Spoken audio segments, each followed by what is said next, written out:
Le të shohim librin e Mateut, kapitulli 8, vargu 5. Le të shohim librin e Mateut, kapitulli 8, vargu 5.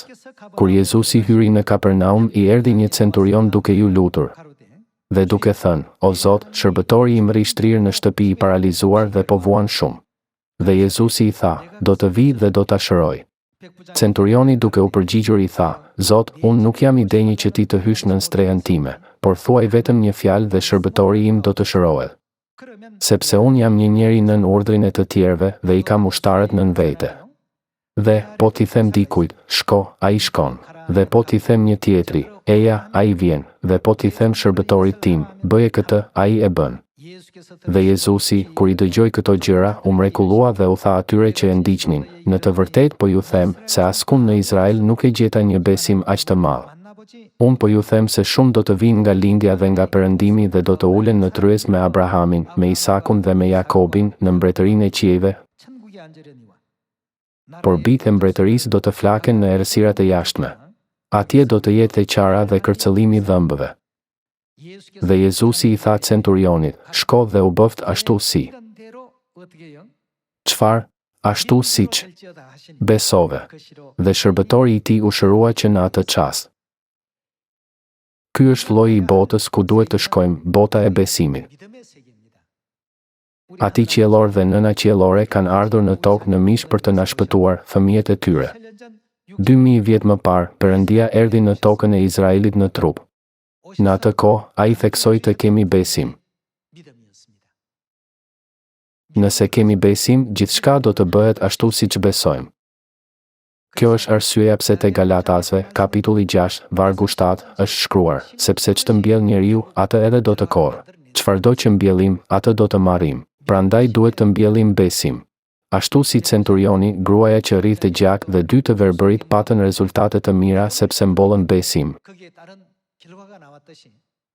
Edhe ne duhet të kemi besim kur predikojmë lajmin e mirë të jetës gjithë njerëzimin. Pa besim nuk arrim asgjë, ndërsa me besim arrim gjithçka.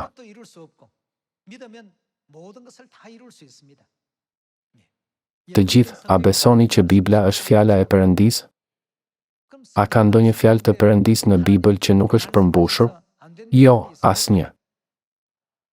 Atëherë, duhet të besojmë ashtu siç besuan centurioni dhe 2 të verbërit. Nëse në mendjet tona ka papastërti të quajtura dyshime, sadopak, nuk mund të kemi rezultate. Ne duhet të kemi një besim të pastër. Gjithashtu, nuk duhet ta testojmë Perëndinë. Vetëm kur kryejmë misionin ton me besim, Perëndia do të na jap fuqinë për të shpëtuar gjithë njerëzimin dhe botën.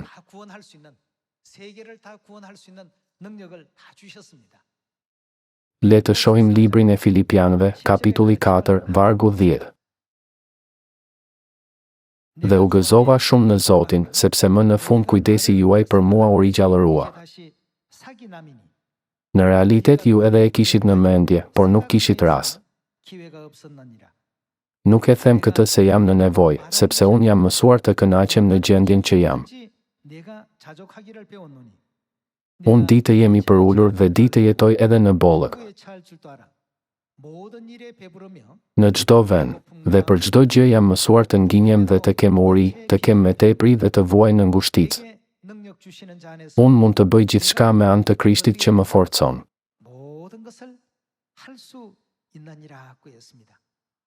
Apostulli Pavel tha: "Unë mund të bëj gjithçka me anë të Krishtit që më forcon." Kur tha fjalën të gjitha, ai nënkuptonte mira gjëra që mund të ndodhin në jetën tonë të besimit. A mendoni se apostulli Pavel i tha këto fjalë nga arroganca?